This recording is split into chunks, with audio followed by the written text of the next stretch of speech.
Hey, good afternoon, everyone. Welcome to Monday's LinkedIn Life Live. I'm Bill McCormick. I'm joined here by the Social Sales Link team, Bryn Tillman, Bob Woods, and Sally Jo Lamont. And today, on this Monday, we're going to talk all about LinkedIn polls. Did you know that you could create a poll on LinkedIn?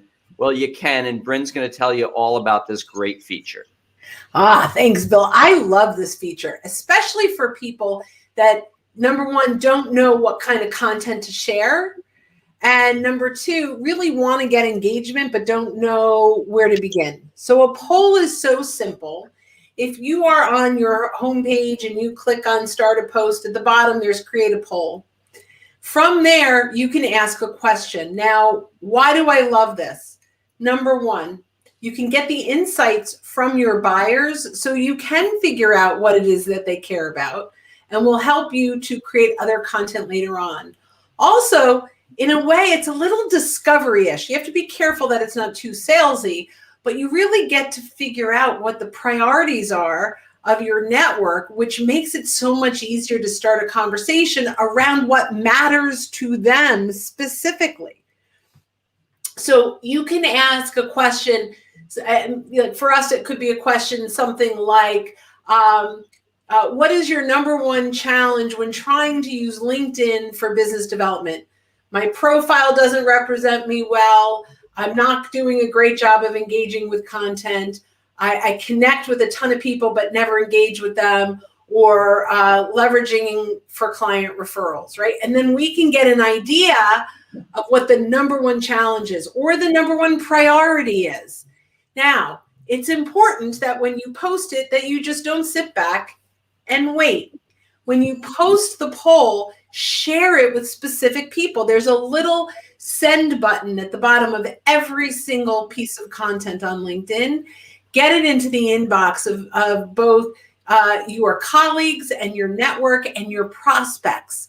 With a great note, we're doing a quick little study on the number one priority of business leaders, and we love your insights with a one-click poll. Thanks in advance for your vote. All right, let me just interrupt real quick because you use a term, get it into the inbox, and I think a lot of folks, when you say that, think, oh, then I send it to them via email. So when you say get it into the inbox, where are you specifically talking? It's the LinkedIn messaging tab. So, but there is a good shot that they will get an email that says that you've got a message.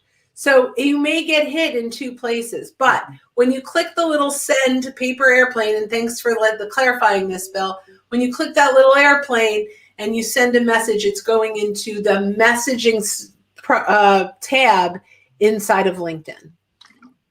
Very good. Yep. Thanks for clarifying that. I just wanted to. So Sally Jo, let's throw it over to you. What are your thoughts on polls? So, I love what Bryn says.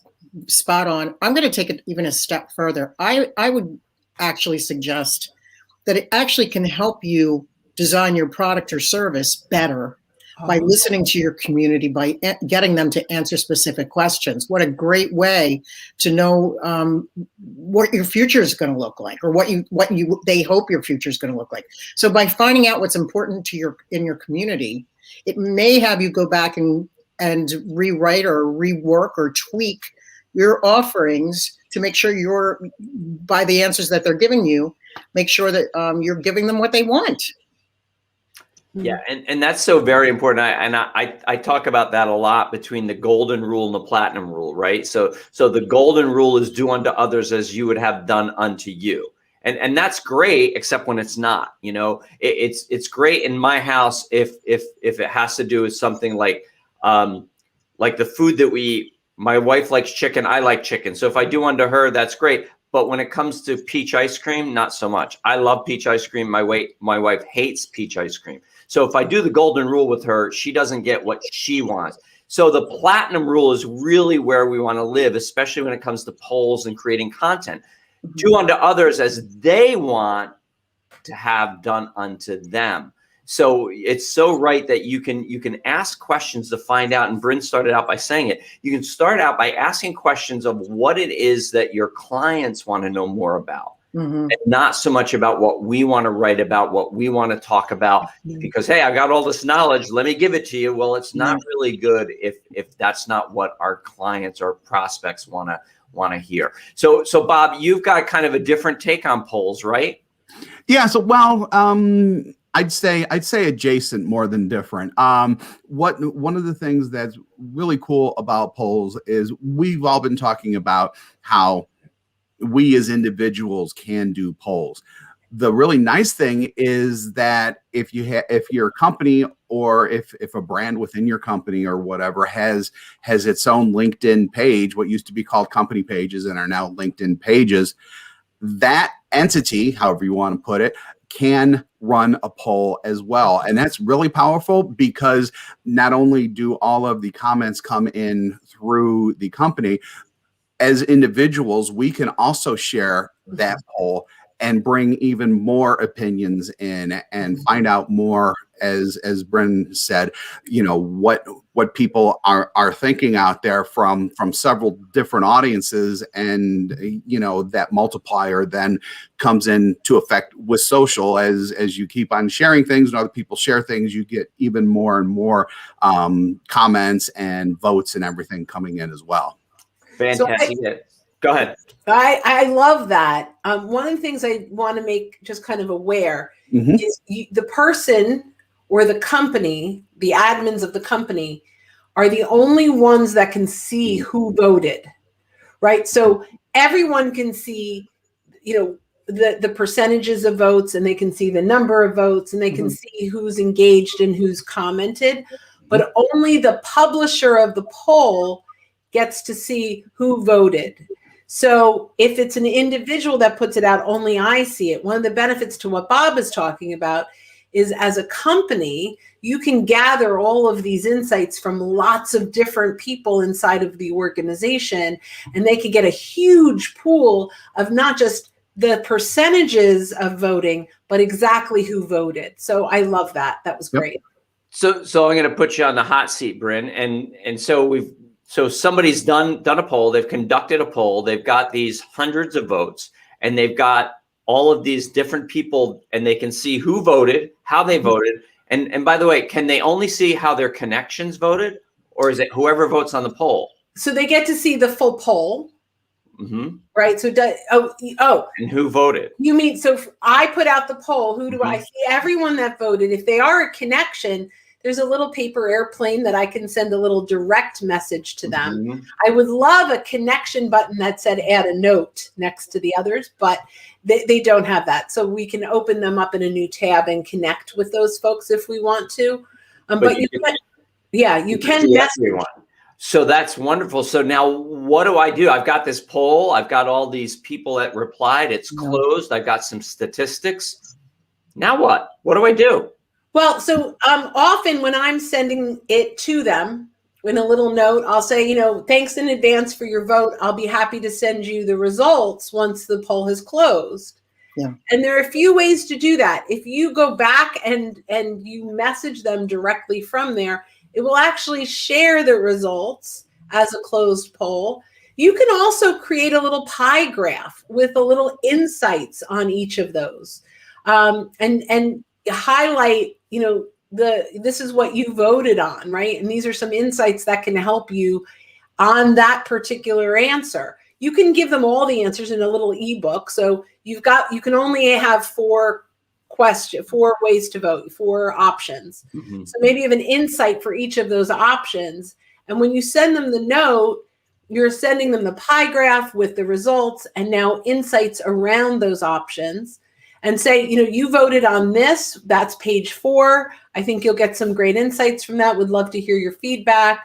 If you have any other questions, happy to chat, right? Whatever that looks like, and continue to bring them great value. Another great way to bring them value, for sure. Yep. And to continue and start and continue a conversation. Right. And so I wanted to bring that around because my tip is all around practicality. I'm a practical kind of guy. And what Bryn's talking about is what happens after the fact. So I think that's where you have to start. What is it that you're going to share? How is it you're going to have that conversation and reverse engineer it? So figuring out who it is, okay, who is it that I want to have conversations with? Well, it's VPs of sales and marketing. Okay, so what content are they looking at? What are they looking for? And then construct my poll in that way. And here's super, super practical. Once you create a poll, you can't edit it, right? Because that would be voter fraud, and we don't even want to go there, right? So really, from typos, just the very first poll I ever put out, I had a typo in one of the responses. And of course, I couldn't change it, so I felt like an idiot. I had to delete it, and I'd start all over again. So first of all, reverse engineer it. Figure out who it is you want to reach and how you're going to have those conversations, and construct your poll with that. Construct your poll, type it all up in a Word document, proofread it again, send it to somebody to proofread, and then proofread it a third time, just to make sure, right, before you create it. When you're creating it, also realize you can only have 4 responses to the poll, and there's only 30 characters with spaces in that. So that's not a lot of space. So again, you've got to think before, if your answer is supercalifragilisticexpialidocious, it's not going to fit. So you have to. Very good. Yeah, I know, I'm pretty impressed. that was tough on a Monday morning. That was tough. Or afternoon. So you want to think about that, and you want to construct it in such a way so that when you're ready to go, ready to hit that publish button, you already know what you're going to do with the results once you get them. And then just to highlight everyone, you can also post it on company pages. And you want to really, really make sure that you're not only just putting it out there for the universe, for the LinkedIn universe, but you're actually putting it into people's inboxes. We've had members of our community who put polls out and got like 5 or 10 votes, get hundreds of votes when they actually pushed it out into the inboxes, sent it through LinkedIn messaging to people. So any closing thoughts from anybody on polls? One last thing, I am running a poll right now. So whenever you may be listening to this in the future, but I'm running a poll right now, and I have over 1,100 votes. And one of the reasons is, and I have a ton of engagement. I'm actually asking a question it's about Clubhouse, but I'm telling folks to add their username in comments, right? So get them to engage in comments. And then their network, if you can get them engaging in comments, their network now sees that poll, right? So if you get them, share your tip or add your value beyond just the vote, and you can get a ton of engagement, that will drive more votes as well. And I think that goes with any content that we're sharing. When you can ask questions and solicit other people's opinions, people love to share their opinions. That will drive engagement and will actually help your posts go further. So, hey, listen, thanks everyone for watching our Monday LinkedIn Life Live. We're here every Monday at 12:30 p.m. Eastern Time. And please come and join us and share this with your friends and let them know we're here for them. Thanks for joining us, everyone. Have a great week. Thank you, everybody. Have a great week.